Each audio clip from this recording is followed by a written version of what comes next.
Hello, my name is Ty Olsen. I'm a sophomore studying history at the University of Arkansas. I've always had a unique interest in past societies and people, but specifically in regards to this class and this project, I've studied Claude Monet's Waterlilies.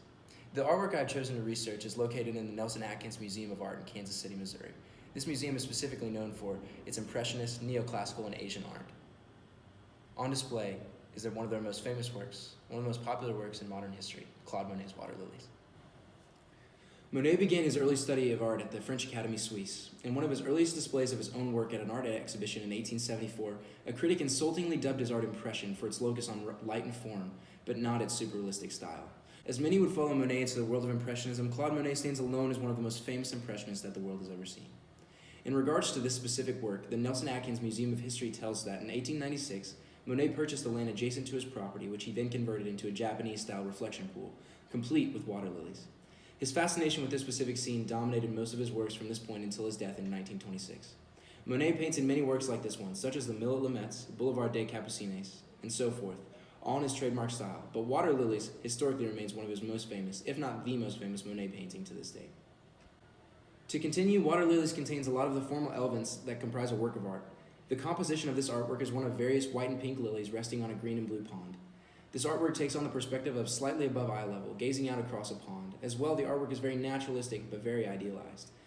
Water Lilies is not a very intense painting. The work is not incredibly bright or sharp, but it's soft and it's dull. The scene of the piece does not occupy much space, but is very small, a quaint picture of water lilies on a small pond. Monet attempted to convey this soft, simple scene with delicate hues of color on the cloudy, airy brushstrokes that the artwork contains.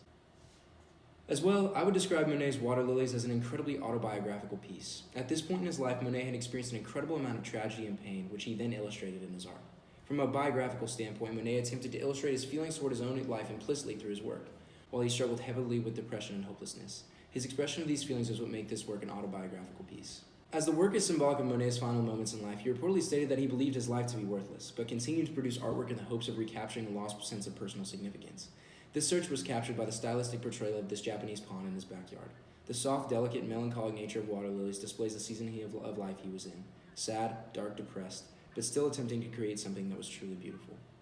As previously mentioned, Water Lilies by Monet is a part of the Impressionist movement.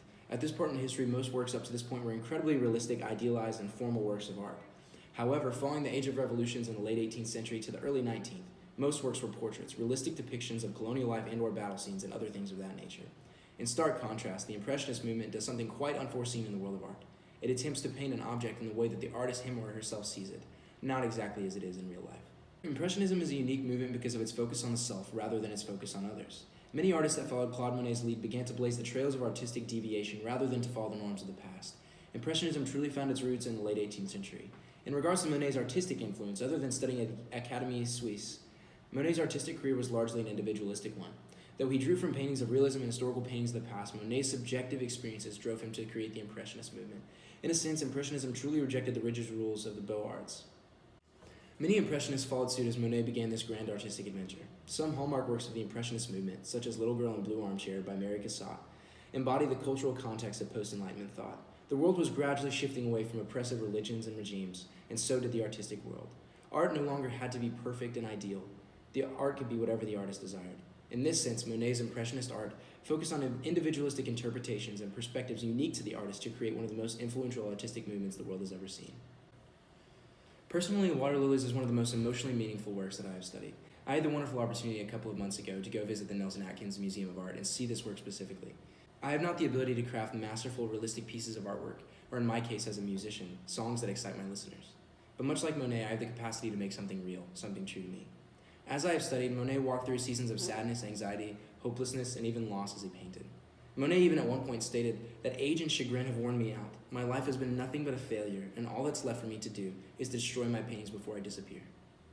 To me, it was encouraging to know that somebody as talented as him could feel these same feelings of insecurity, vulnerability, and weakness that I feel.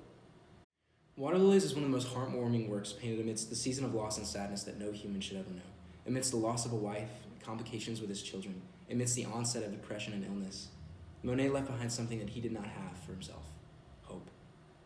His work is among the most meaningful that I have ever witnessed, and for this reason, there was no other artwork for me to study and research other than Monet's Water Lilies. Thank you.